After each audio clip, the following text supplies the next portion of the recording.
Are you wondering what to do next in life? Should you go back to school? Should you start a new job? If you're asking these questions, you need this book.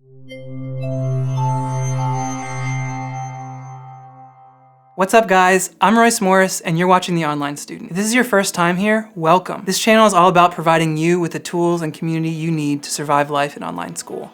I'm sharing with you the tips and tricks I've learned getting my bachelor's, master's, and now PhD online, all while working full-time. The year was 2011. I was at a place in life where I was ready for a change, ready for something different, but I didn't know what it was. I had done a lot of thinking, and I couldn't come up with the direction that I wanted my life to take. I was stuck. It wasn't fun. In my process of talking to people and exploring career options, I ended up having a conversation with my aunt, and she told me about this book, and since I was very poor at the time, she sent me a copy. What color is your parachute? And this is the actual copy that my aunt sent me. See, 2011, can you see that? I still have the dog-eared pages.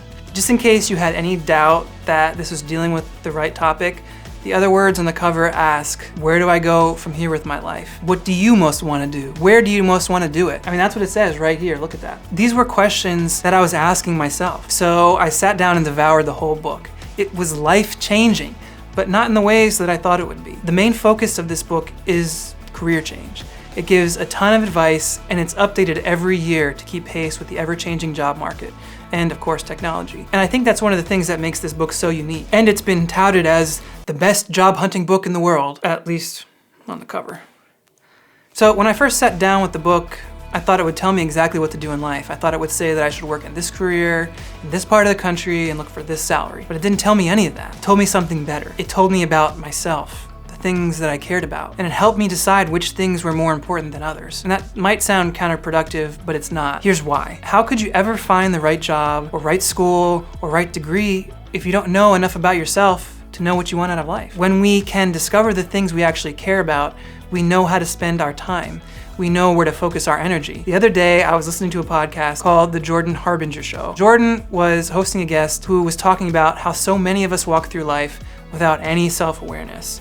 His guest, who spent a lot of time researching this, went on to point out that people who are self-aware are so rare that she refers to them as unicorns. And lest you think that knowing yourself remains firmly in the postmodern camp, evangelical Protestants are talking more and more about the spiritual importance of knowing yourself. So I know I'm getting a little off topic here. Let's get back to the book. So I went through it all and did the accompanying exercises. Actually, there's a workbook that you can get with it, and my aunt sent me that too, so I went through it all. And by the end, I'd made some serious strides to knowing myself better. I'd learned about my preferences, I had discovered what types of environments that I like to spend my time in. Honestly, it was really life-changing. And armed with that new knowledge, I made some radical decisions in my life. And you know what?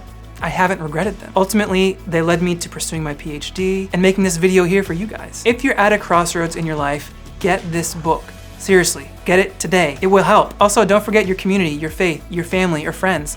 I never would have found this book on my own, and I have my aunt to thank for that. Even if you're not at a crossroads, get this book anyways. According to this podcast, we all need to be a little more self-aware. Okay, question of the day. What's your favorite book of all time? Let me know down in the comments. Thank you so much for hanging out with me today. Hit the subscribe button for more videos encouraging you in life and in your academic journey. I'm continuing the conversation over on the Online Student blog, so be sure to check that out. There's a link in the description. And as my elementary school principal always used to say, study hard and get smart. Peace.